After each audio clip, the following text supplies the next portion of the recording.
Welcome back. Chapter 18 of Out of My Mind. After school that day, I was grumpy and mean. Mrs. V had prepared a new stack of word cards for me. Penny was wearing one of Mrs. V's turbans, and she looked ridiculous. Plus, she kept singing some stupid baby song at the top of her lungs. I took my arm and swept the whole pile of cards to the floor. "Who put salt in your Kool-Aid, Miss Thing?" Mrs. V asked. She did not pick up the cards.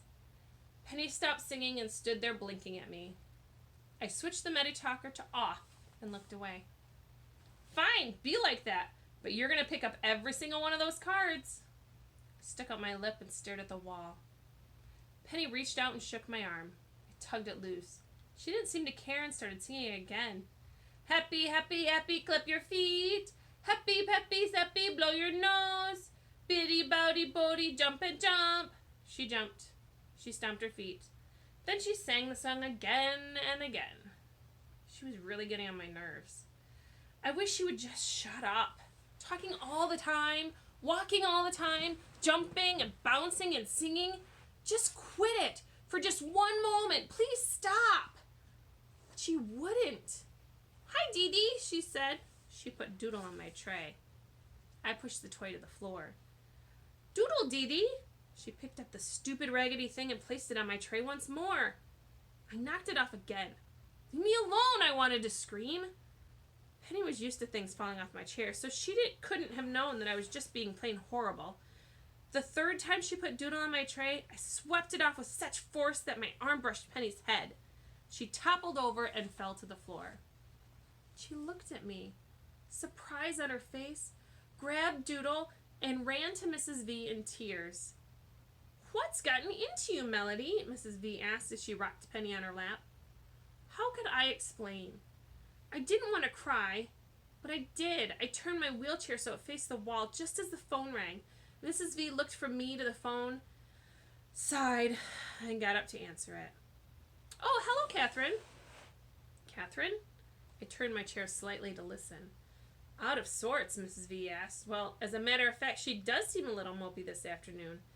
"No, I take that back. She's downright monstrous." Mrs. V caught my eye and made a funny face at me. I just glared at her.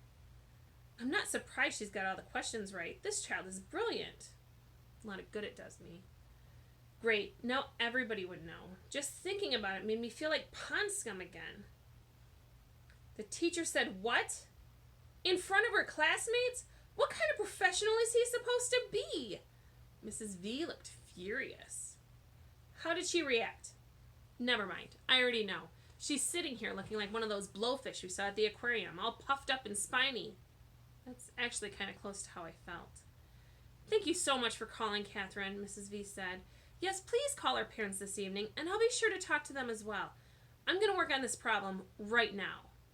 With that, she hung up the phone, sat Penny down on the floor, put her hands on her hips, and turned to look at me. I figured, here's where she hugs me and makes me feel better. "So, you aced the quiz and then bombed the follow-up," she said to me, indignation decorating her words. She flipped my talker back on. Why did she sound mad at me? I looked up in surprise. "He hurt my feelings," I answered. "So what?" Mrs. V spat back. Kids laughed, even Rose. It was true. Though I could hardly admit it, even Rose had covered her mouth to stifle a laugh.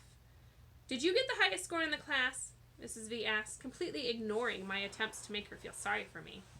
I should have known better. "Yes." "Did Catherine help you in any way? Even a little bit?" "No." "Then let's get started." I looked at her, a little confused. "Started on what?" I asked. "On your study plan. You and I are going to practice, prepare, and push. I am going to quiz you, and you are going to answer. We're going to learn geography, science, math, thousands of glorious tidbits of information." She sounded excited. "Why?" I asked carefully. "You know how athletes get ready for the Olympics? They swim early in the morning and late at night. They run around the track for hours and hours without a crowd to cheer them on." "I can't run very fast," I typed, and then I grinned at her. "Maybe not, but you've got the fastest, strongest brain in that school, and you are going to try out for that quiz team next week." They won't let me be on the team, I typed slowly. Oh, yes, they will. They'll want you all right. They'll need you, Melody. You're going to be their secret weapon. You think? I know. Now let's cut all this fake feeling sorry for yourself and get started on studying. We have 1 week. I'm the coach and you're my athlete. Get ready to sweat. Sweat stinks, I told her with a laugh. So let's get stinky. But first you're going to pick up every single one of those cards.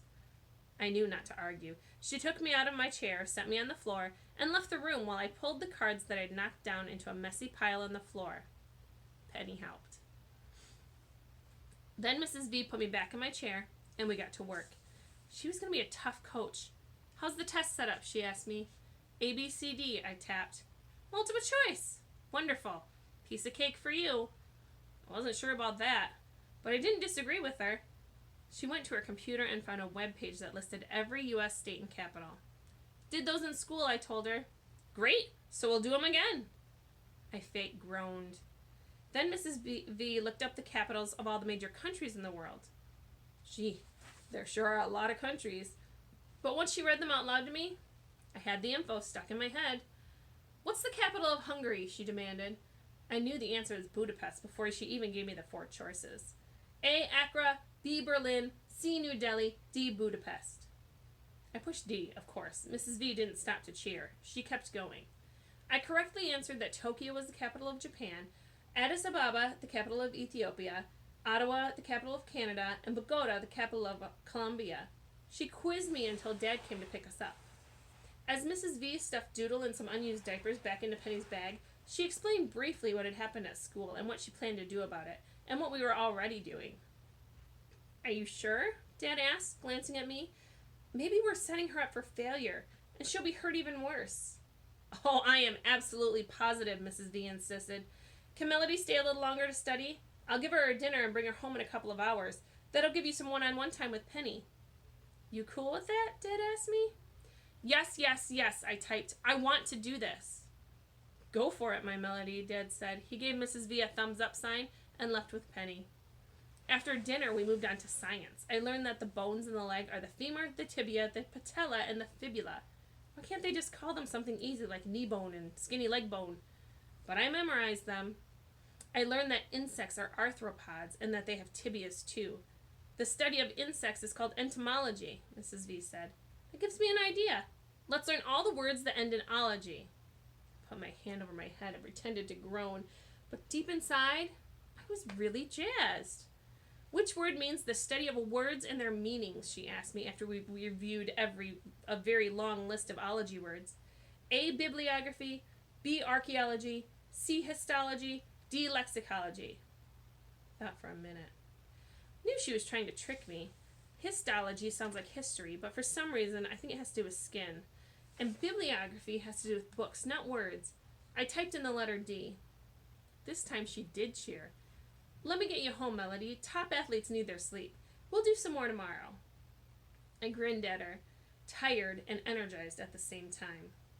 Mrs. V had called Catherine and explained the situation, told her to stuff information into my head along with macaroni at lunch.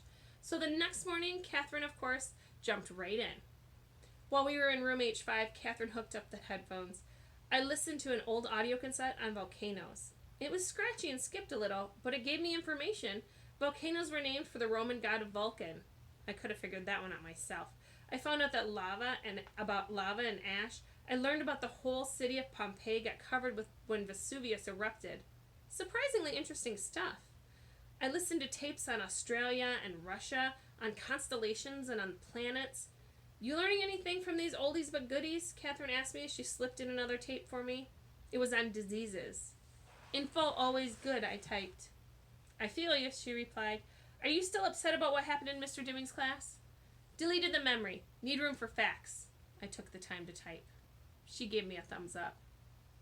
I'm a little scared, I admitted. Suppose I mess up. You can do this, Melody, she said sternly as she adjusted the earphones. You certainly have enough smarts to be on the team. Go away while I take the test, I typed. Keeps Claire quiet. Gotcha, Catherine said. She held her hands up to slap my palm. It wasn't much of a slap, more like a mushy grab, but we were on the same page. Except for lunch and recess, I listened to tapes and worked with Catherine the rest of the day. She quizzed me on facts and dates and kings and math. That might be hard for me. Words flow easily into my head, but numbers seem to sink to the bottom like rocks. I don't know why. Let's do it again, Catherine said gently as I mixed up a math problem about trains and their speed. Nobody even rides trains anymore. Who cares? But she kept at it until it made sense to me. I discovered that if I make numbers into a picture story in my mind, the answers come easier. I changed the figures to words. Magic.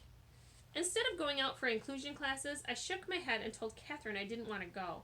I wanted to stay and study instead. Evidently, I wasn't missed. Nobody sent a frantic message to room H5 wondering why Melody wasn't in class today. Nobody peeked their head in the door to see if I was absent or sick or maybe having a convulsion in the middle of the floor. Nobody seemed to notice at all. That's the end of that chapter. See you next time.